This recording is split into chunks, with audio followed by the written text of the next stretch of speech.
Today's episode is sponsored by Workwear and PPE Supplies. They cater for all your company's branded workwear, uniform and PPE needs. From head to toe protection, they've got you covered. Check out their exciting workwear bundle, which is only £99 and includes 9 items of clothing with free embroidery and setup. You can see the full range of products at www.ppe.co.uk or give their sales team a call on 01236 750 575. Regardless of the size of your organisation, they've got you covered. Hi folks, and welcome to another episode of Risking It All. Today we're delighted to be joined by John McShane, the Managing Director of Leisure Connect and Leisure Connect Fire and Security. And also today I've got Barry along with me as Braz has took to Benalmadena to sun himself with the family. I need to go on holidays soon. I've had enough of this. Aye. Nobody's ever here every week apart from me. I'm away in a couple of weeks, mate.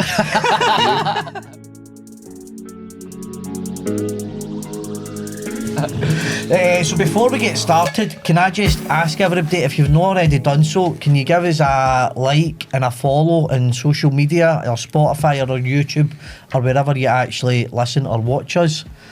But John, I don't know if you've watched any of the episodes or listened to any of them, but we always start with going back to the beginning. So tell us a wee bit about Little John and your childhood and upbringing. Little John, okay. Little John. I was quite a straightforward start to my life. It was a easy going local lad, so I was brought up in Carphone, just outside Motherwell. Family life was easy. Mum and dad were good. I've got a younger sister. And it was more a kind of community thing where we were. It wasn't. No, everybody had a lot.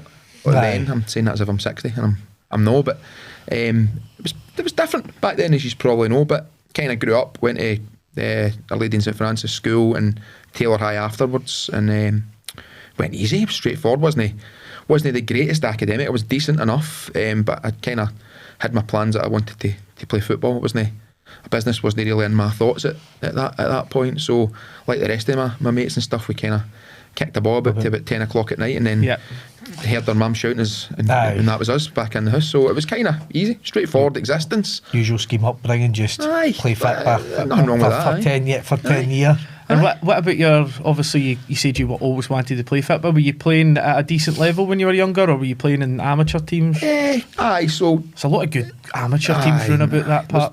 There's a lot of good amateur teams. I was kind of fortunate. I got a bit lucky.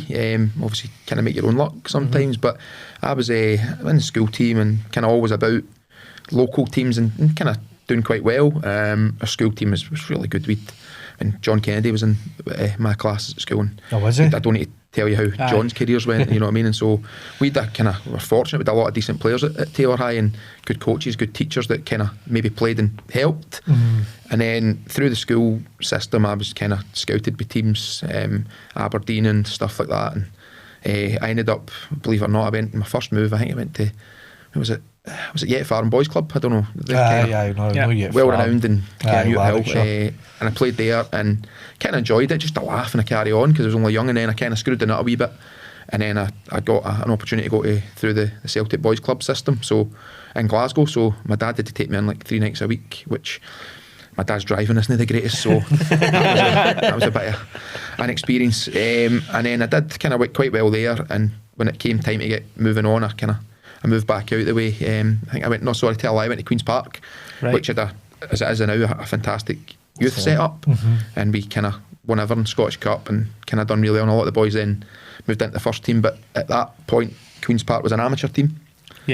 So there wasn't really, I wanted to go full time if I could. So I got an opportunity to go and trial with Hamilton Accies, and I did quite well there, and they signed me on a full time YTS as it was then. So I kind of went full time in there when I left school for 2-3 years, and kind of that was it. So I got the opportunity to play professional football. What age were you when you signed that first? I think I joined when I was 17, so maybe the last year of school kind of knew that's what I wanted to do. I had ideas. It was either that or I liked PE. I still train now, and I kind of enjoy that, so it was either PE teaching or something like that, but it was always going to be kind of football, and if I didn't, then I wasn't sure. I was kind of hoping it would happen. And then did that and played there for 3 years. Didn't play much first team or anything like that. I was in the youth team and played some reserves and that, but I was in around the guys and just experiencing what it's like to be like full time in an environment. So it was hard. It wasn't easy. Yeah. Because you have a lot of kind of like, it's different now. Like what you have a lot of jobs to do and stuff like that. So you've got to clean boots and wash training gear and clean the stands and stuff like that. And so time wise, were you coming through Accies at the same sort of time as McCarthy and MacArthur? Is that no? But you're being I'm hoping you think I look that age, but they're a wee bit younger than me. But I think near the end, what used to happen was we used to kind of our manager as such had soccer schools, so these young kids were kind of coming through that pathway from the soccer school to maybe get into the academy, and we would go and like he would make us take them for training some days and use us as best as he could to his benefit, and we'd go and coach the kids. It was quite good because it let us kind of learn a bit of coaching early on, and some of these young boys were probably there at the time, so they were probably in around the area, but you weren't really it really kind of took off then. We were at the kind of our team was brilliant. We punched well above our weight for where we were at. We played in big games like Celtic Park with semi-finals of the Youth Cup, and we were in the Championship, League One it would be then, so we were playing against teams that were in the Premier League and beating them comfortably, and I think that still happens at Hamilton's youth setup. They kind of they're really seem good, to be quite good, don't they? They've always been good, so we were kind of probably the first team for that, and folk that are still at the club, they'll say our team for kind of terms of what we had with camaraderie and team spirit and nights out and all that stuff. Like, there's nobody, he says that team's been the best he's had, and that's maybe in the last 30 years. So it was good, enjoyed it.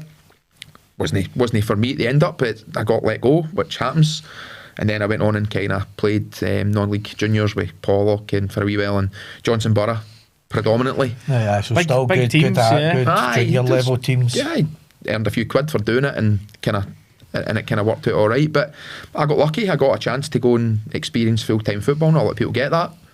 I enjoyed it, but ultimately, unlike many people in Scotland who met a girl or hit the drink or had a dodgy knee, it just wasn't good enough ultimately to play at that level for long enough. So, but as I say, I enjoyed it at the time, and I got an opportunity to do something that a lot of people don't get, and I'm thankful that happened, and that was that. Aye, definitely. And looking back on it then, so who do you think was the best player that you played with in your Hamilton or even juniors? Okay, played with, or certainly like John's up there, John Kennedy's a Rolls Royce, and even as a person, he's a great guy as well. So you kind of get sometimes you guys are maybe above their station, but he's no.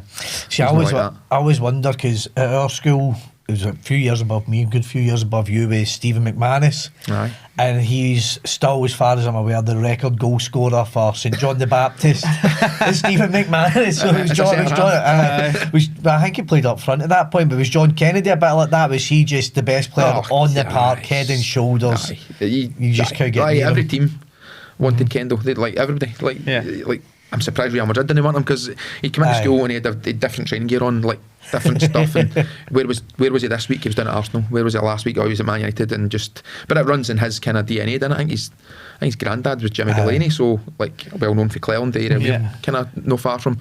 So it kind of runs in his DNA. But like he was a head and shoulders, but cracking guy. Like you wouldn't notice that you wouldn't have that aura about him. He just kind of stood out because he was good. But there was a lot of decent players that maybe just kind of didn't get to the highest level. But Kendall was obviously the epitome of that. He was the one that kind of stood out. I think that's just a bit, we've spoken about it before, it's a Scottish thing where everybody knows somebody who goes, how did you not make it? How did you not make it? But ultimately, you didn't make it because sometimes you need a bit of luck, but generally speaking, you just aren't good enough for that. And that's not a bad thing, because not everybody can become a professional footballer, otherwise you end up with 4,000 fitter players at every club. So, but like, you just be honest to yourself and say, you know what, you sometimes can blame others that didn't work out. It was coaches, it was this, is that, but really 9 times out of 10 it's maybe you just didn't get that wee bit of luck, or you did go off the path that some genuinely do. They go a different route, because there's been a lot of players I know that have been better than a lot that have went the full way, but just didn't have the dedication or the application to follow it through, or they kind of went a different road. I was kind of fortunate. When I finished up, I had an opportunity to go to America and do a scholarship, which 3 or 4 of the boys did, and did really well at it. They kind of went over there and got degrees and things, came back, played at a decent level here. But I just met my girlfriend at that, who's now my wife, at that time, and it wasn't really the right time for that. We were kind of just getting together and stuff, so we kind of thought it would be better to stay here, and I don't regret that. As I say, it's worked out quite well for me, the way my paths went. So what was your first sort of real job then, if we say fit? Okay, right, so this is a funny one. You'll like this. So came in to have my meeting with Hamilton Academy. If you've played football or MD has it at that level, you have that dreaded meeting at the end of the year when the season finishes, and it's maybe a week before. You'll come in, you'll sit with the manager, and he'll either tell you you're getting a contract, or look, sorry, it's no kind of, we can't keep you on. They'll try and let you down easily, but you kind of know what's coming. So I knew kind of like well into the last year, I'm like, nah, this isn't. The club financially wasn't great. Wasn't in a great position. There was people getting let go, and I wasn't making any squads. I wasn't getting any chance of getting near a first team. Right. And even in the reserves, in the youth team, I was kind of getting left out at times, and I'm like, so the writing was on the wall. Just maybe a difference of opinion with the manager, and just he wanted me to play a different way that I did, and that ultimately you got to try and fit with what they want. It's not what you want, and you learn that as you get older in life. So I kind of knew it wasn't going to happen. I knew the conversation was going to be not a nice one, but you still don't prepare yourself. You think you're going to be playing football forever, and you just kind of hope that it gets you by. And then, but fortunately, as I said, I still live with my mum and dad, who were brilliant to me, so they kind of helped me through and kind of made sure I wasn't skint or anything like that, because you go from having a wage playing football to having nothing. Like literally, nothing. Your contract finishes and you have nothing.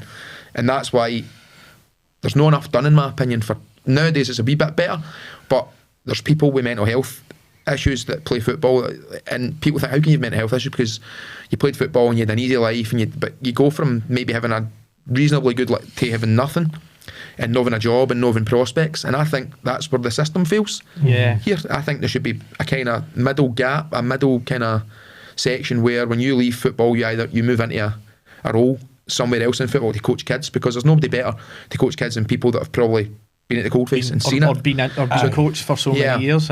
So I think that kind of fails, and that's down to kind of our association and PFA to try and put something in that, because there is players that, there's been bad examples of players that are not here anymore because they've kind of things have happened because they've lost their career and have kind of went down the slope. It must be really difficult though, because if you think about like someone who's maybe in your stage, you're talking about maybe getting out the other end of the youth system, starting to get to maybe 18, 19, first team football. Up to that point, your full life has all been I need to be a first team player. So to walk into a room and sit down across with someone and then get told that you're not going to be my first team player, like that must just absolutely cripple you, you know. But it kind of it does, but you need to have character to bounce back for that. You can't crumble. Like I say to my daughter plays, and I'd say to her all the time, look, you get out what you put in. You train hard, you work hard, you do everything right, you're giving yourself an opportunity. If you don't do that, you can just forget it. Like there's no point kidding yourself. If you're going to do it, you go all in.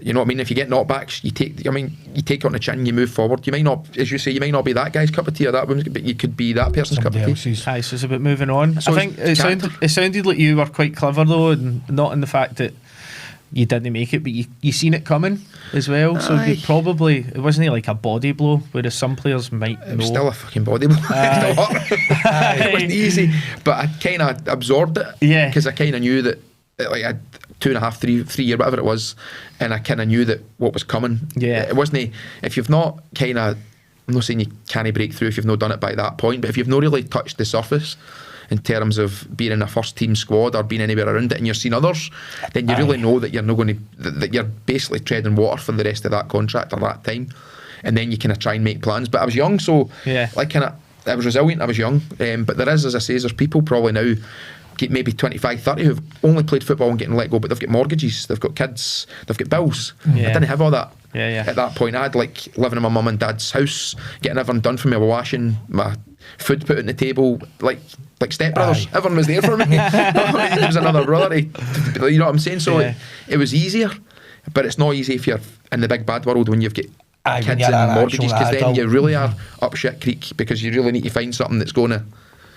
Even just the mental side of that, how if you've put everything of your life into being a professional? Because to get to that level, you have to be so laser focused on, I'm going to be a football player, and that's all that it is, and that's who you are as well as a person. You are Johnny the football player or whatever, and then somebody goes, "I actually, you're no mate, you're no a football player." That is such a destruction of you as a person for a bit as well. It is, but you got to be mentally strong. Yeah, the older you get, the more knocks you take, the stronger you get. That's business, that's life, that's everything. More things that get through at you, that you become resilient to it, and you get on with it. You can't crumble. Aye. But it's not an easy conversation, and it's probably not easy for the coaches to have that conversation with you as well, to tell you that you're, because they're human beings, like they've got to let guys go. It's their job. It's not personal. They've got to do it. It's the same in business. If somebody's not doing the work, then it's not personal. You've got to try and look after what you've got.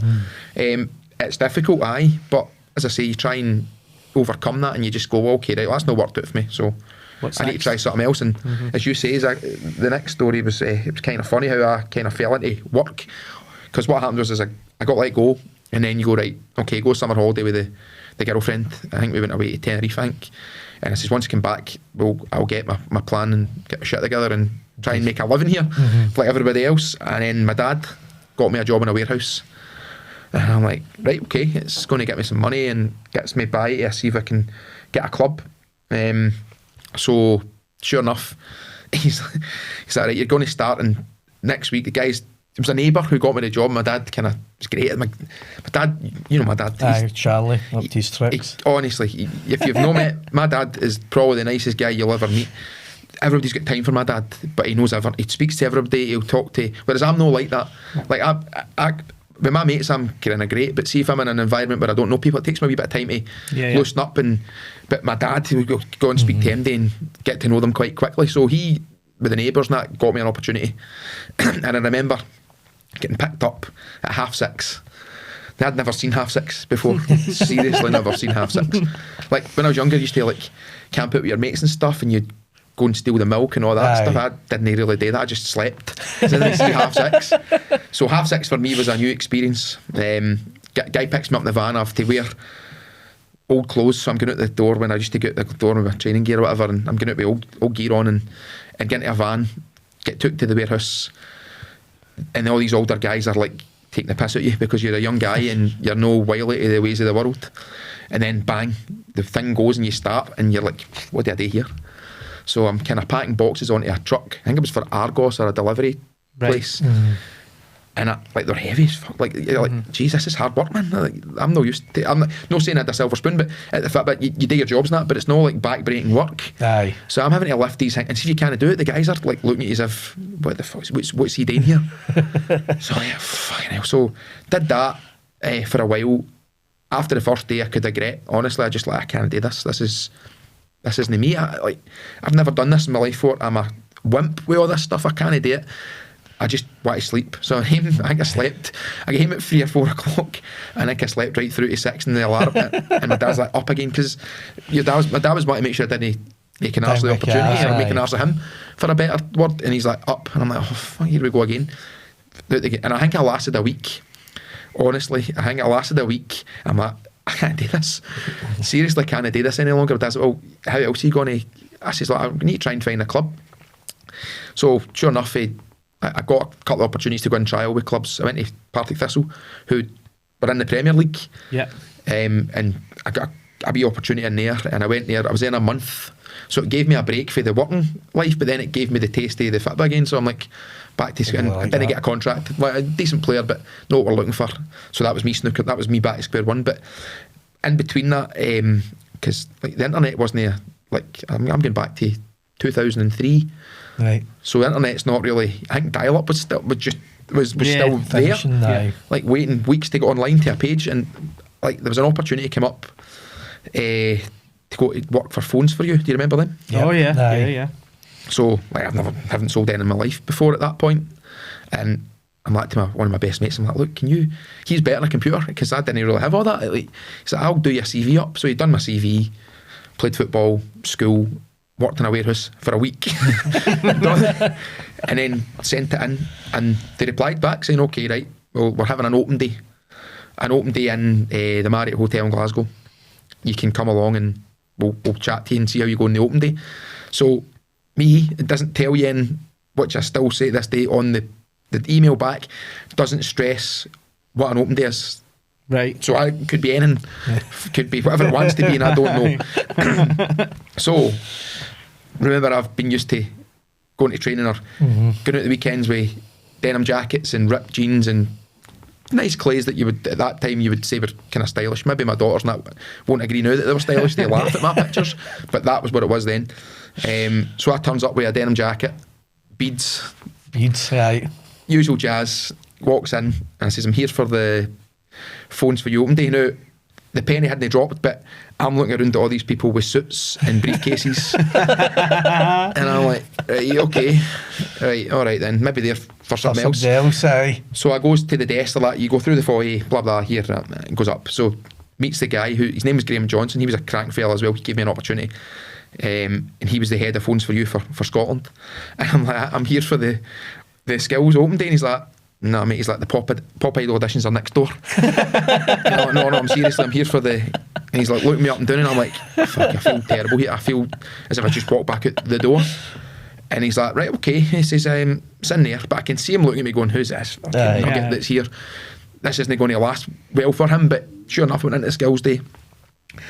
And we broke into teams, and like, I'm sitting with these people with suits and that, and they're all looking at me as well, and I'm like, fucking never felt as uncomfortable. Fair play for no bailing on that. So I say you're just like, fuck, I'm away to the toilet and juking it, man. Like, fucking, it's either that or I'm back working in a warehouse next week at 6 in the morning, and I'm not having that. So sure enough, goes in, does quite well, and I think it was like maybe 150 people there. And as the day goes on, you're there all day, and it's like breaking into role play for sales, and I'd never done any of this in my life before. Just moving through it, and then the numbers are whittling, and I'm still there, and whittling, and I'm still there yet. Fuck, so actually, might as well like an X Factor day, man. You're like, use all go. There's like 20 people left before I know it, and then he comes in, like Simon Cowell, and he's like, right, okay, I've showed promise, so I want to speak to you individually. So sure enough, he brings me in, he's like, look, he says, I know you're a fit player and you came in here today, and he says, but I like you. There's something there, and I've watched you and you're at ease with people. You can speak. I think you can be trained, and I think you'd do a good job as a salesperson. So I'm going to offer you the job. And I went, okay, brilliant. I'm like, right. He says, so I want you to work in East Kilbride, phones for you, and you're going to start, and I'll send you an offer letter out like next week. Now, I think it was like 17 grand a year, like then. But I'm like, I got there and I think I skipped back to the train station, honestly, and I phoned my mum, phoned my girlfriend at the time, and I'm like, I've got this job, brilliant. So then that was good, because it wasn't hard graft as such, because I wasn't built for that, to be honest. If you're on a fit pitch, could run all day, but grafting I couldn't do it. But that job kind of started and was brilliant. So working in a retail environment and working in a shop and getting to speak to people kind of improve your confidence, and that was my grounding for moving on. But I was there for kind of maybe 10, 11, no, maybe 12 years in that job, because I loved it. And like, I then moved to Motherwell when that opened, because we're opening a Motherwell store, and I'm from that, so people knew me. So like, they'd come in and say, I'm going to John's shop to get a phone, and like, it's not my shop, but like, but they kind of... So see that time frame, thinking about it actually, so that would have been quite an exciting time to get into phone sales, because I think the iPhone came out, it did. Like, was it 2005 or something, 2006? Yeah, so when I was in there, it was Sharp, Motorola, Nokia. I had the Nokia 8310. Do you remember that? That was one of the first people to get that. And my wife, or girlfriend then, she's like, can you get me one of them? I'm like, hold on a minute, like, you're asking me. I like you, but I don't like your arm. She's like, I'll pay you for it. I says, like, how? And she's like, well, I'll give you £1 a day. And I'm like, what? But you're only 18 and 19. I'm like, I'll just get you one. So we two had brilliant phones, always had brilliant phones, and our numbers were like kind of 1 digit apart, like the full number, and it's still the same, because we've kept them for all that length of time. So it was like, see, then it was like technology, it was a boom. Phones for you, there was Carphone Warehouse, DX Communications, they were all flying.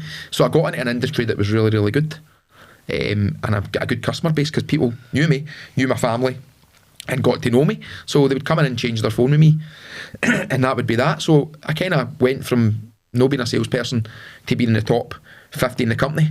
Yeah, like in the company UK wide. So I was in it. There was a thing called Top Earners, And like, it was unheard of for anybody for kind of Motherwell to be in that, but I was in it. Aye.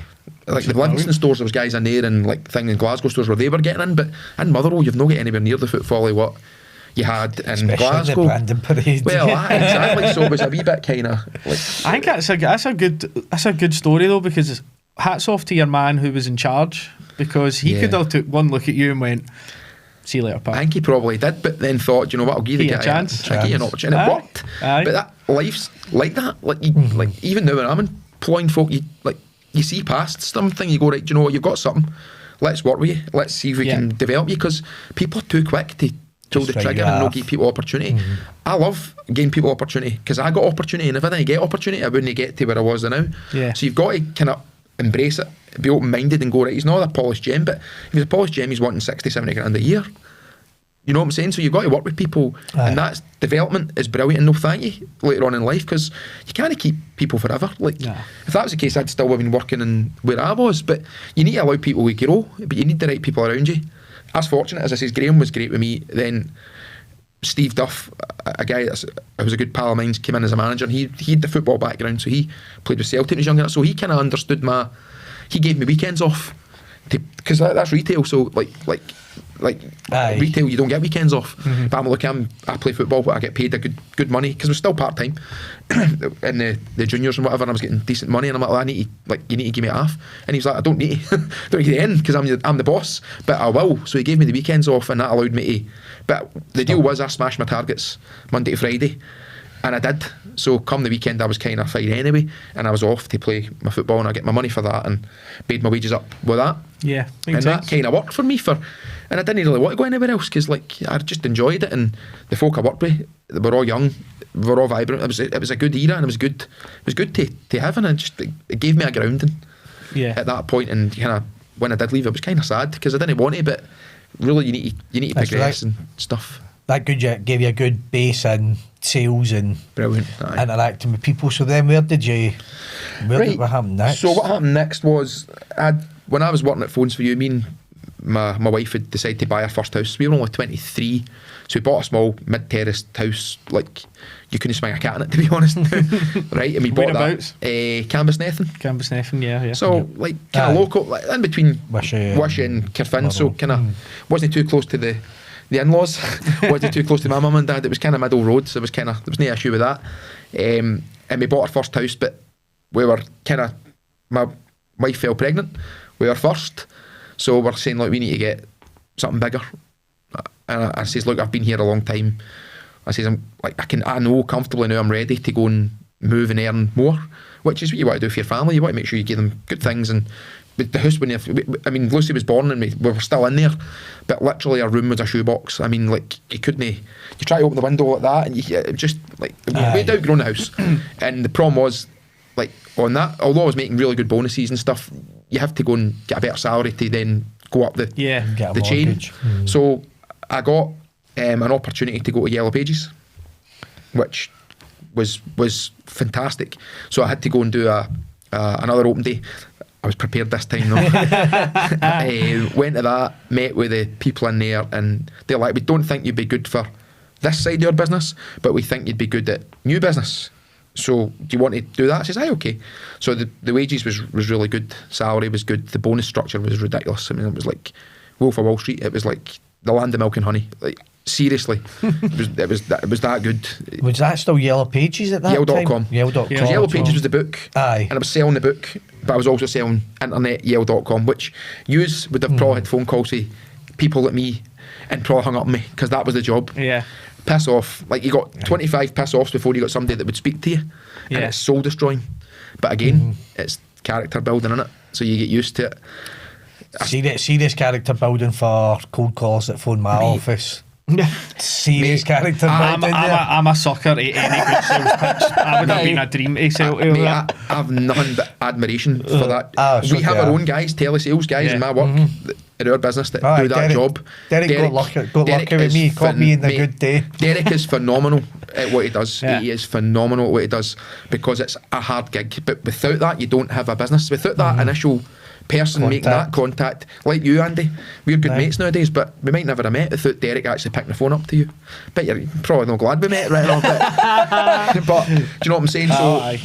So I got in there, had to leave Phones for You, which wasn't a nice conversation because I'd been there that long and good pals with Steve and the people I'd worked with, but it was time. Time to move on. And I moved, and I didn't want to move, but I did, and I moved in there, and it was like a bear pit. It was like cutthroat. It must be so different. You go from selling to public to business to business, selling business to business is hard. Chronic. Because folk like me just go, I ain't fucking need to be nice to you. I don't even need to give you the time of day and just tell you to. Mobile phones especially are the worst. Somebody goes, how's your mobile? Fuck off. I have a load of empathy for them because I've done sales as well. So Yeah. I'm different to you, but I'll kind of give them 5 seconds. And then You're kind. and then I'll go, right, wait a minute. I took a breath at 5 seconds. No, sometimes, but you can tell within 1 second if it's a lot of shite. 5 seconds might be generous nowadays. That's right. You need to get your pitch. Aye. Like instantly get it right. But I went in there from being a top performer and what I did to being comfortable to going in there to being an absolute nobody. Yeah. And I mean, went there, went great salary, and I went, that's brilliant, but I need to actually do the job or I could be out in my ear because it's cutthroat. I mean, you're getting into an environment and it's like literally 100 to 200 desks in rows with team leaders, and you're like getting managed. I wouldn't say micromanaged because that's unfair because it wasn't like that, but you're getting managed tight to make calls, timed phone calls, how long you were in the toilet, how long you were away for your everything is timed because that's how they ran it. But they paid you fantastically well, like really well for what you did. But the first kind of 3-4 months I wasn't hitting anything. I mean, like nothing. And 2 guys I worked with, Stevie and Dan, that were brilliant to me. They were experienced, and I used to go out with lunch with them. Like, you'll be fine, you'll find your groove eventually. And it just, the pressure was building because I'm going, fucking hell, I'm used to, I've not sold a thing here. I'm serious under pressure. So I reckon it could have been a couple of months before I could have been, and I'm like, I just go home and go, I've made a mistake here. I've made an arse of this. Like, seriously, I can't do this. Like, it wasn't what to get in the morning because the stress, if I didn't hit anything or I didn't do it, you'd be out the door. Yeah. But it's again character. Be strong. You go, no, do you know what? I'm not accepting that I'm going to no do this or fail. Failure's not an option because I've got a wife, a kid, and a new house that I need to pay for. So failure isn't really going to be there for me. So just kind of found my rhythm. Got a couple of small ones. Found a pitch, and being honest, it's which I've took through all my career for that point was what I'd always done was be myself. So see, from that guy turn up with the jeans to that thing, that was me being me. That wasn't me being somebody different and that worked. Phones for You, just being myself, John that everybody knows. And then so why would I go and change that to not be myself when it was successful? Yeah. So just went back to being myself on the phone. How you doing, mate? Not the chat that you would give people that they can see through you, like just being myself, like, well, okay, if you want it, that's what it's going to do for you. And just having a conversation with people that I would in a pub or here with you guys, just like being normal. And people relate, like you said, people know within settings whether you're a bullshitter or whether you're genuine. And what I tell my guys to this day is be genuine. See, if they don't buy for you, do it ethically. If they don't buy for you, it's no for you. Be clean, be doing it the right way. People will buy from you if they trust you and they like you, they know you're telling the truth. Yeah. To be fair, I bought for you because you took me to Parkhead before I'd bought it. Well, that's fair enough. That always kind of swings it a wee bit as well. But on a serious note, like, you wouldn't buy for me and you wouldn't be my mate if you thought that's all I was interested in. But genuinely speaking, I was saying to you before we came on here, like, you become, like, some people you don't become mates with. Some people you do business with and you have different interests. But other people you get to know, like, I phone you and what you're up to today and where were you going and how's things and where you off to, like, that's that you get to be friends with. But that's not fake. That's because that's what it is. You get to know people, you like them, you do business with them, you trust them, and that's kind of how you go. So I found my rhythm with that and just being me, and kind of before I knew it, 3-4 years later I was in the top hitters there as well, just right up from 0 to and then the time I can't earn my money there because I want to. You can't do that job. That's got a lifespan, that job, because it is like, although I wanted to do it for the wife and kids and get out and make plenty of money, you need to have a life. And like, I was going out for the train at 6, it's like 6:30, 7 o'clock for the train, and then working late to get deals done. Kind of advertising's kind of, it's constant. So you're staying late to get guys like you coming in from work to get your documents done and all the rest of it. And I wasn't getting into 7 o'clock. So you're really a 12-hour day and you add that up over 5 days, and it's a lot. So you're going, right, all right, I'm earning good money here, but am I going to be able to spend it? Am I going to have a life with this money, with the wife and kids, or am I going to just keep doing that? So kind of made the decision, look, we've paid a good chunk of the house, we've got what we wanted, we're secure, we're good. I'm going to get out this rat race because it's so much stress that you need to. It's very high intensity, that sales it's massive. environment. Isn't it? It's like pressure sales. Yeah. So you're like okay, it's good for earning, but it's really no a career for me, because I'm like, I want to get out. I've done it to try and set the foundations. Now I want to go back to speaking to people face to face, going out and meeting people, going out and doing stuff like that. So I kind of was lucky again. I had Brian McHugh, a guy I know quite well, a really good guy. He owns his own recruitment company, and he says, I want to place you for a job. It's an Irish company, Rainbow Communications. Back in the industry, that like communications again, but business to business. He says, so I think you'd be good for this. I says, well yeah, all right then, I'll do the interview. So the guy flies over and interviews me in Scotland. Brian set it up, and guy liked me. Guy's dad played with Harmonakis.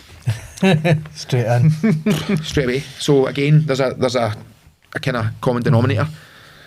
A bit rough, because I'd been out the game for a while in terms of going to speak to people and that. Turned up with a suit that was too big for me and stuff like that. So but these things happen. And he's like, okay, yeah, all right, I like you, I'll offer you X. And the money was less than what I was getting, far less, but the life was better. Because in the field, as you know, you can arrange your life around your appointments and stuff like that. And they were over in Ireland and I was here, so you managed your own diary. And they'd fly over and see me. I'd go over to Belfast maybe once every month for meetings with this, just so I was with the guys. Contact. And then it was brilliant, loved it. Like again, great people that owned the company. It was a family business. They were brilliant to me, superb. Like, couldn't do enough for you when I was over there. Bring us over for Christmas nights out, fly us over, pay for it on Belfast, make you feel like a team, train you, make you feel welcome. Just really good people, and that's good ethics as well. It's a good business. They've been sold now, but they were a brilliant business, and that's where I got to meet the people that I worked with, like for a long time, the last 10 years. Craig, Nicola, people like that, Derek, all these kind of people I met through that industry, because these guys worked with the Scottish side of that business, Rainbow Communications. So they were based in Scotland, although I worked for the Irish side of the business, which is crazy. And I was still based in Scotland. So I was in the office with you guys, and it was great, like just brilliant. And I got that's how we've kind of progressed, and still friends. These guys started a business, I went and worked with them. Right, got you. And stuff. So, and was that your first sort of introduction, just thinking we're probably going to get on to where you're in your business now, but was that your first introduction into that sort of communications industry? Yeah, so doing kind of bit, like we did some business connections with the mobiles when I was at the Phones for You. So I did a lot of kind of guys that had businesses would come in and I'd sell them 20 phones. No problem at all, that's fine. So I had a wee bit of kind of experience with that.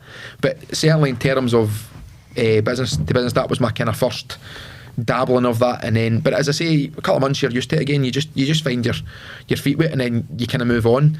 It did kind of take me on the journey, but there's a kind of bigger part in between that to get to there. So what kind of happened there was the Rainbow was kind of, it was on a slide because the Scottish office was shutting. So the people that were running the Scottish office, Tom and Craig, they were kind of had aspirations of getting out themselves, and like, you want to come? And I'm like, nah, I'm kind of like this here, and no, I'm alright. These are my mates, but I'm no. If I can help you, I'll help you. But you just go and do your thing, and if you get it up and running, and then by all means come and give me a shout. But then now I'm kind of comfortable. I like working here, and there's no issues. But when they all went, I was left myself. so getting in an office myself, and it was me. I'm like, fucking hell, the days like, you get peace and quiet. But it just was becoming boring, because I like, see if you used to have a dressing room, or you're used to working in, you like a laugh, you like a carry. I'm a big Wayne, like you like a laugh and a carry on, and you want to get in that, because like you've nobody there. You're talking to your shadow, and you're like, fucking hell. So Craig came back in, they get their business up and running, and Craig's like, look, why don't you come in with us? I says, well, you're my pal, and I trust you and I like you, and so what's the deal? And he says, well, I'll give you that. I says, right, okay. So negotiation, because we're pals, you have to negotiate. I said, well, I need that. He's like, right, okay, I'll give you that. I said, so I went to Rainbow again, another conversation I didn't really want to have, because they were superb, but they understood. I says, look, I'm going to go and work with these guys. I'll work another month here, you find somebody or whatever, I don't mind. They're comfortable with me starting later, and I'll do a handover, and I'll make sure that everyone's done right, and that's how I've always done it. Like I've never really, and I'll get to that, I've never really fell out MD in business that I've worked with, because you always kind of keep your options open. You never know when your paths will cross. And the handover was, they wished me luck and kind of great. And I kept in touch with Stuart and Eric and stuff like that, and David Beattie for a long time, still do. And they were great with me, and I went with Craig and the guys at Excel Group, and we kind of built that, and with the guys and us, we kind of built it to a kind of 4 million company. Brilliant. And what was it? What was it they done particularly? So it was obviously B2B. What sort of services were they doing? So again, it was like business mobiles, telephone systems, IT, right? Pretty much office that you would need for an office environment. Yeah. And I was kind of doing telecoms at the time. That's what I was doing. Yeah. And it was great. I didn't have issues with it. The company, probably the only issue is the company probably got too big too quick, which the guys recognise now. They kind of went maybe too fast, and that kind of didn't help matters. Right. But it was great to work and get to work with your pals, and we grew the team. There was a good team, a lot of good guys there. It was brilliant. There was nothing that wasn't good about it. So obviously it sounds like a lot of your working life has been built on relationships, forming relationships. Obviously I know you, so I get that, but at what point did you start to have a itch of, I want to do something myself? Okay, so Excel kind of went their separate ways.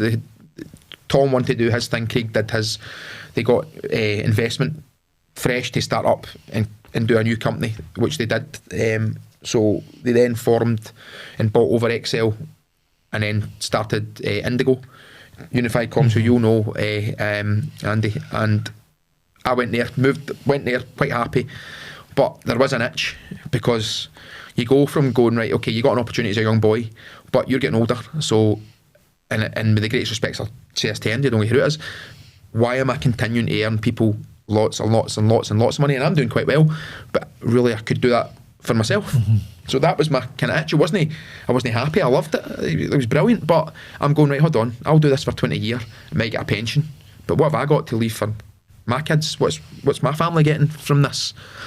So the quirk of fate that it was, I got introduced to my partner, my business partner, just now, who owns the business with me, through a mutual friend, because I seen a gap in the market for a Wi-Fi opportunity, interactive Wi-Fi, where we can actually connect with people who are looking for services. So looking at my advertising background and thinking, how do we use technology to make that seamless?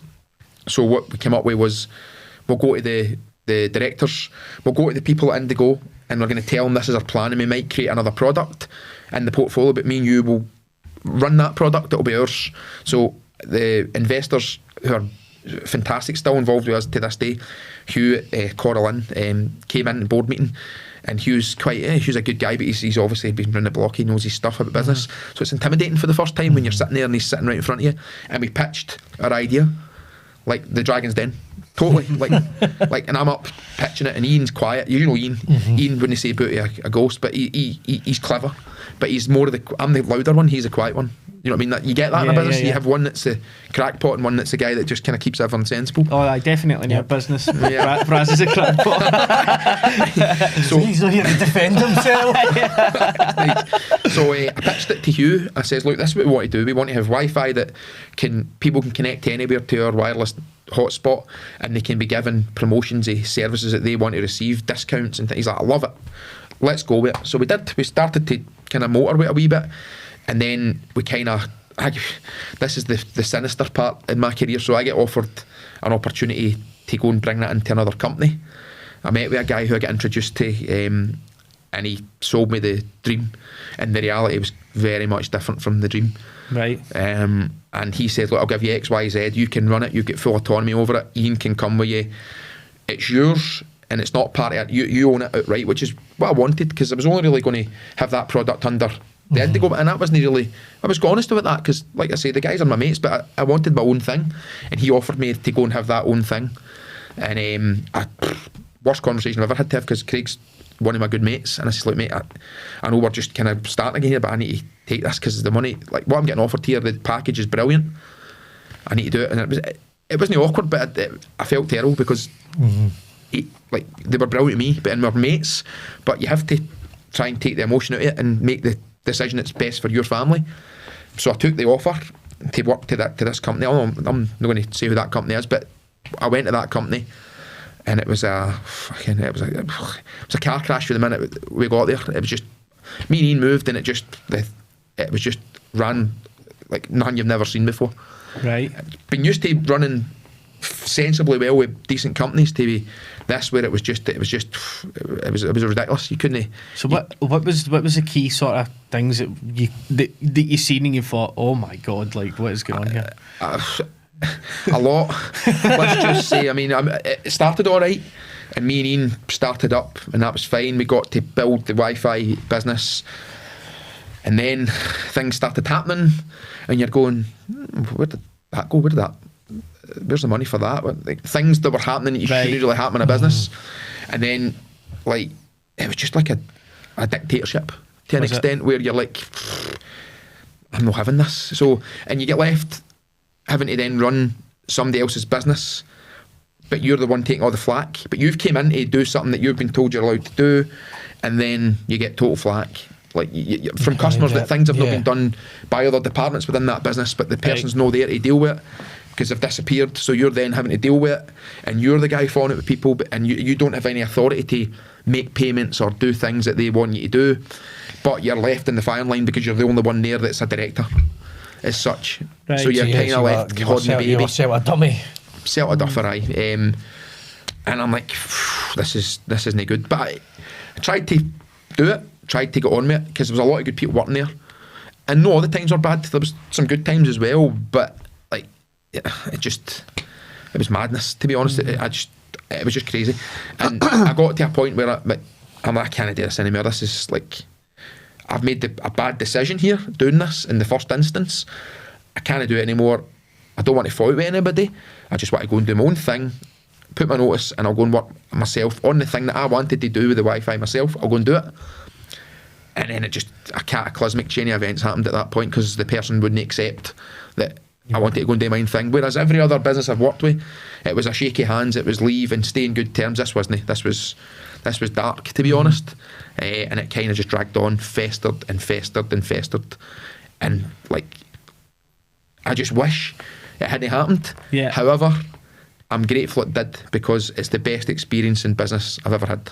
Yeah. I know that sounds mad, but see when you've been burned by somebody and it takes you a bit of time to trust again because you need to suss out, because it's never happened to you before, so you go you think everyone's sunshine and rainbows, and then you go into bed with somebody that you it ends up going the other direction. And it happens probably a lot with business, not just me, it probably happens all over the place, but you learn more for that than you learn from the good experiences. You learn how to be tougher, you learn how to make difficult decisions, and you learn everything about how to run a business properly, because when you see it not being run properly to how you should run it, you learn.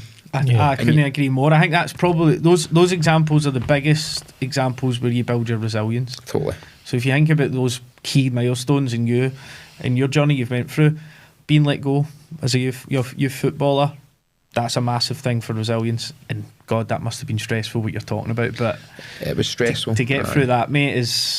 You'll not get a bigger test. So how long were you there? I think I was there just under 2 years. Right. So I did well to keep 2 years. Right, okay. Probably the reason I was there for 2 years because I didn't see the owner half the time, which kind of helped because it kind of probably meant we didn't fall out as much, which was weird because we had no bad relation. Like, see, if it wasn't working, it wasn't a bad relationship. I wouldn't say it was, because we were always all right with each other, but just in terms of the business practices, just the way things were getting done, for me, it wasn't the way I would have done it, and I wasn't allowed to do the things I was told I was allowed to do, and that looked bad in me. Because if I'm then bringing, I mean, I've lost a few relationships through that, like people that I've known from early days, like who've done business with, and they've not been gave what they were meant to get because I wasn't allowed to do it. Like, but that's like at the end of the day, if I lose their relationships and they choose that because they believe it was me, then that's up to them. That's I can't convince them to otherwise. I'm not really born, but that's their choice. But it's difficult at the time because you've built up good relationships, like you say, you built up good relationships with people, and then you bring customers with you that they've trusted you for that long into an environment where they believe that you're still going to look after them, but you've got shackles on and you can't do the things that you're meant to do, which is madness. And then the people who work in that business are scared to upset the person, so they then don't do the right thing. They then go, because they have fear So they have the fear factor that these people will manage them differently, so they don't then do the right thing. And you go, no, just grow a set. And if everybody says no, that this isn't right, then maybe they'll listen and they'll do it right. And I challenge the establishment all the time. I don't hold back. You know that. I say what I feel. So for reading between the lines, there was some dodgy business practices. I wouldn't say it was dodgy business practices as such, because that's no fair. I wouldn't go down that road. I'd just say the way that people were dealt with wasn't right. So I would never come on to a show or anything and sully somebody else's business, say they were dodgy, and that's no how it is. It just wasn't the way I would have run my business in terms of doing things ethically with your customers, people, and make sure you treat the people right. And just, I mean, the turnover of staff was 99%. We were one of the ones that the turnover was mad, and it wasn't anything to do with the business. I don't think it was the business practices, because the business is still is good. I don't think there's any issue. It's running still, as far as I'm aware. But the people within it were unhappy, and for me, you can't have unhappy people in your business, because it just creates an environment that isn't good for growth. And people don't want to be, if people are there because they need the money, that's not what you want. You want people to actually, if you're going out working 8-9 hours a day, you want to enjoy what you're doing. I don't care who you are. So if you're not enjoying it, then what's the point? The majority of your life is in your work. So if you don't enjoy it, go. And I just felt, well, I know that the people that were there through fear than they were enjoyment, and that environment's toxic, to be honest with you, and that's what it is. So it wasn't a great period. Am I kind of regretting it? No, I don't, because it got me resilient, it got me strong, I had a tough 3-4 years there because of it, to try and put it all to bed, which successfully we've done. But no, it makes you the person you are. Like, all these challenges you get make you a better, stronger person to be able to withstand that. And was that obviously that whole experience, was that the last sort of company you worked in before you launched your new one? So talk to us about how that went. So how you got your new businesses, the ones that you're currently working. So myself and Ian left before me. He couldn't deal with it any longer. Ian's like, I can't do this. Like, I can't work with this guy, I can't work with this company, I just can't do it. I'm off. I'm putting my notice in and I'm off. So Ian left months before, and I'm like, well, the plan was me and you were going to do this together. When we came here, that was the deal, because I'm not giving up the product that me and you, because this is a good business. I'm not giving that up. So I says, if you've left, then if you're going to do something, let me know. I'm staying here now, because I need to kind of tie off loose ends. I'm not going to leave anybody in a lurch. And I made sure, I said, look, if you want me to work my notice here, I'll go around the customer. I'm not interested in any customers I've brought on. When their contracts are up, they'll contact me without me even needing to go, because I've looked after them for 10 or 11 years with the greatest, and they're only here because of me, with the greatest respect, no you. So I won't be talking to customers, I won't be doing anything. I'll be ethical, I'll be clean, I'll do everything right by the book, and I'll do a handover. If there's anything that's outstanding, if there's customers due anything that I've said, I'll make sure that's done. Nah, just go, want you. So I wasn't allowed to do that. So I'm like, alright, okay then. So this was just at the pandemic, so sucker for timing. So I says to Ian, look, should we make a go? Craig from Indigo's got back in touch with me. He says, look, why don't you go and do it yourself? You can do it, you're capable, obviously. That was always your roadmap. Hugh is one to help you, support you to get up and running. That's the investors who I've known for a long time. He's like, he really likes you, he likes Ian, have a meeting with us, have a chat. I says, right, okay, once I kind of finish ties with and make it clean with the company I'm with, I'll do that, and then I'll come and see you. So I did. He says, look, I want to help you, but obviously I want something for that, which is understandable. I says, right, okay, that's what we'll agree, and we'll fund you to start the business. You've already got the building blocks. You've been working on this for a few years when you were initially still here, moved away, so you've been building it. So let's try and get it moving forward, and let's set a target to get to here by that date, and we'll get it moving. And then I says, Ian, what do you think? He's like, bye. So we agreed it. We're all happy. We're ready to start. Bang. COVID. So you're now finding me, who's left a job, earning good money, although be it the environment wasn't great, we were earning on a salary, to having no job, to having no furlough, to having nothing, and starting a business at COVID. Yeah. So, like, the stress of that. Now, I tell a lie, the stress would have been bad, but Craig, the people there, Hugh, took all that away. And I'm forever grateful, and always will be, for what they did, because they're like forget that. We've got your back. We're here. We've got your back. You just do what you're good at. Ian does what he's good at. Leave us to deal with this, and you'll build this business. Don't worry about COVID now. I know it's a more global pandemic, but don't worry about money. Don't worry about anything like that. We've got your back. Just build the business and just let's get things. Use this time now when you're not allowed at your house and you're not allowed to do things to get the building blocks right, which was probably the best thing that could have happened to us, because we had so much time to build, to get it right, to be ready, that we were never failing. As soon as in our minds, we were never going to fail this, because we'd put too much into it to allow it to fail. So we I think 3 months or 4 months into the COVID, that we were allowed to do bit, because we were an internet supplier, so we were critical. Communications. Yeah, so we were allowed to. And was it so you mentioned like the Wi-Fi product, so I understand what you mean, but what was that kind of product then? Who were you targeting with it? What did it do? Right, so this is a wee bit different to where it was. We couldn't sell Wi-Fi because we weren't allowed to do what we wanted to do, because the public weren't allowed it. Which is what it was. So we had to kind of think, right, okay, we're allowed to trade now. We are a critical business in terms of providing broadband, but we also did CCTV, which you know of, and access control, entry barriers. So they're kind of things that were critical, because what happened then was one of our partners launched a product for thermal cameras. Now, if you remember, you would get your temperature taken, and that was a COVID red flag if your temperature was high. So we then I remember them. Yeah, right. So we were probably one of the my mind actually. we were one of the first people to probably do that. Right, okay. That's interesting. And we spent a few quid launching that. My relationship with Hamilton Accies was always good, because I played there. So the stadium manager and the people there were great with me, and I says, look, I'll put this in for you if you want, and you can. So we did that, done press videos on it all, and it went a wee bit viral. Let me just get that right in my head then. So the thermal cameras, which could identify if you had COVID, was that the one you put in? Identified, to be clear, because you don't want to identified temperature, which was a symptom of COVID. Okay, an indicator of COVID. Right, got you. But you got them in at Accies then? Put them in at Hamilton Accies in the stadium. Did a press release, ex-player and stuff like that, and of course that ruffled feathers. Of course, why would it not? Yeah. Like if I was selling cornflakes, this other guy or company would want to lay claim to that. So it would have mattered. So that caused problems again. And I'm like, just piss off, man, and leave me alone. Let me go on with my life. Just leave me alone. So overcame that wee objection. Then we started to put it in other places. And it just kind of, the cameras took up, the CCTV and the security side of our business took off massively and during COVID, because if you think about it logically, like, if you get a premise, well, Andy, your premises, right, you're not going to leave it. If you can't go to your premises for a year, then you want to be making sure it's properly secured and you can access your phone and see what's happening in real time at your yard with cameras. So that kind of took off for us, and that really was our main business, although the broadband went hand in hand, because when you put in these kind of IP CCTV systems, you need broadband for them to work. So we were putting that in as well, so we're for the customer, and that kind of took off. Like, well, bloody hell, this is really good.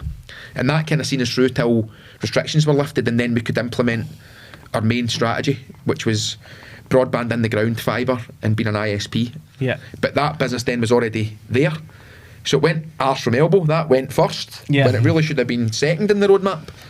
And that took off, but that then sustained that one to start. So it kind of. But that shows you about your agility in that scenario, because you could have just went, right, this is our USP, this is our product, and we're just going to perfect that product and wait till we can go ahead with it. Whereas you've got there eventually, but you've just went, right, how can we be nimble here? And do you know what? That's a good point around. Don't sit and wait for it to come. You know, just. You got to go and try and grab it when it's there. It's not going to be there forever. Yep. And it worked. It allowed us to build that. We got a lot of big clients, like really good clients. McDade's coaches. Yeah. I mean, at one time we were like we deal with a lot of football clubs, as you know, but like I think during the pandemic, Rangers were using our system. Now they had loads of measures in place, but what they were doing is we had to create a thermal camera to speak to the server to then send the temperature of the player to the sports science, so they could. So it was your fault none of them get banned? Well, that's their job, you know. So we've all got an affiliation with the green side of Glasgow. Listen, at the end of the day, we're a business. We help any business. It doesn't matter. Aye. So that was clever for Rangers to use that to make sure that. So when people do say stuff like that, that's no fair, because Rangers invested a bit of money in that. Yeah. To be able to do that, and it allowed them to, like, listen, it's not obviously going to deter or tell you if you've got code, but it's at least going to highlight there's a body temperature. I'd imagine, I'm not a medical expert, there's just a wee disclaimer in here, but I'd imagine it would indicate, you know, high temperature or abnormal temperature could be a lot more than just COVID. Aye, totally. So, it could be the flu. Aye. It could be anything, but if you've got that, then you really should just stay away, and it takes that out of the equation. It's not going to say you get COVID. If you found a product that does that, you'd probably be on a beach in the Bahamas just now, because nobody could get in for that. But it was just it was another line of defence towards it. Yeah. And I say Rangers used it quite well during the pandemic, and kind of that exposure, working with them and working with other clubs and stuff, was good. It helped us get our name out there a wee bit. I think it's interesting because people say, investment in Scottish football rubbish and this and that. No, I wouldn't. I mean, look at that. For example, who would have thought they're investing in infrared? No, I wouldn't agree with that. Rangers, to their credit, like they approached us when they seen me and they're like, no, we want to spend money on that, and they did. And fair play. Listen, as I say, my business is my business, and at the end of the day, we've done a product that worked. Rangers used it well. They've since decommissioned it because there's no need for it anymore, and that's fine. But we were happy to do that, and we did it for Hamilton, did it for other clubs. Yeah. But like you say, it's the inroad. Then once you do that, and the club knows you're not a ham and egger, you can do the job. They'll let you in, and you build that relationship. Yeah. And that's what happened. We just kind of built on it, and then the time came when restrictions were lifted. Our true product or our true market is holiday parks. That's what Leisure Connect do. We are a holiday park. We try and find everything that a holiday park needs technology wise for its customers to enjoy their holidays and enjoy their experience. So we go to remote areas. We're on some government framework who governments get a lot of grief, but they've been brilliant with us. They helped us fund some projects to put fibre in areas where you wouldn't think you would get at all. You'd be more likely to get fibre on the moon than some of these places that we're doing. But again, that's through government framework and through help from account managers and people like that in there. So like, a lot of people get a lot of stick. But I think just sometimes a lot is deflection where people blame everybody else for their shortcomings. Like, you're responsible for what happens. You know what I mean? We're on that framework. We're doing jobs that are helping us grow our business. We're getting more customers. So fair play, do you know what I mean? It's working for us. So and now we're into 48 or 49 parks we will look after for CCTV, access barriers. So if you've no paid your fees, you don't get in and stuff like that. And obviously the broadband directly to your holiday home where you're not getting any signal or anything like that. So 48 parks, are they all in Scotland? A couple Northern England, and a few really north of Scotland that we're in. Majority kind of between Aberdeen, Dundee, and the south, Carlisle. So that's our target, and we opened another office because of that, and we're hoping to try and open another office in the north so that we've got a presence there as well. So we're effectively our place in the market, as I was saying to you offline, we want to be a disruptive ISP. We're not going to be BT. We're never going to be that size. Openreach BT. We're never going to be Virgin Media. But we understand. We're a smaller business, but we understand the frustrations that people have with the types of business, like you said yourself. I'm not. My experience with Openreach and BT, just to flush that out, my first 4 conversations to each of them, if I spoke to Openreach, it was, that's BT's problem. If I spoke to BT, that's Openreach's problem. It was an absolute, and all I was wanting was a nice, easy line put in my office for Wi-Fi. That was it. Just came to me, mate. Oh, I should. I don't know if you do digital marketing agency offices, but if you do, sign me up. So, we found a niche that like we take the hassle away for that. Yeah. So we're smaller. Obviously, we don't have the manpower, and sometimes people need to understand that you don't have 3,000 people working for you in a call centre. We're not that level. But if somebody phones in and they speak to one of your staff, they'll raise if there's a fault, they'll raise it. It'll get escalated and dealt with properly, and an engineer will fix it. And our prices are good, and we understand what people need. We understand that folk want to work from home. The world's different from where it was 4 or 5 years ago with COVID and things. So working from home, people need a good internet, they need a good VPN, they need connection. So people like to work from their holiday home. So what's the difference? You're still working. Yeah. So we need to make sure we give them the same network they would have in their house at a fair price and give them a good service. So we found a niche. It's technical because it's not the same as an installation, and there's a lot of work. There's a lot of ground working that needs doing. Way leave, you need to be doing a lot of prep work to get to that stage. But it works for us, and we're kind of fully booked. I think the last time I checked with Derek, we're fully booked right through to next year. So you have kind of touched on it there, but to wrap up, where do you see the next sort of 3-5 years for Leisure Connect going? What's your plans? Steady growth, hopefully, is where we want to go. Our headcount increases as it does, which is good. We obviously, as I said to you, we've kind of separated the business out a wee bit, fanned it out so that it's part of a group structure, because it's like you've got your fan security, which was your initial stuff. We've now got Liam looking after that for us, and he's going to build a new team to deal with that, so that Ian at the top overseeing it and Patrick running that side are separate, and they can manage that side of the business, because we don't, and the two of them will hopefully continue to grow. So really, probably for us, we're looking a potential acquisition would maybe be in our pipeline. That's what we're looking for. Yeah. And just to continue doing what we're doing and building. But we're at a stage now where we're fully booked, but we're trying to just make sure that the resource we've got, we use it for the other side of the business. So we're trying to get all our guys and girls at a skill set where they can work for the two sides of the group. And then really that's hopefully where we're going to go. We're enjoying it. Like every day I enjoy my work. There's nothing, I enjoy coming in. Yeah, we don't earn the level we used to earn working with other people, but that will come. Now it's more about getting it to where it is, making it profitable, making it a good business, and getting the right infrastructure and having the right environment for people to develop, because we're not going to keep everybody either. There's people that come, and we've just taken on a couple of graduates there.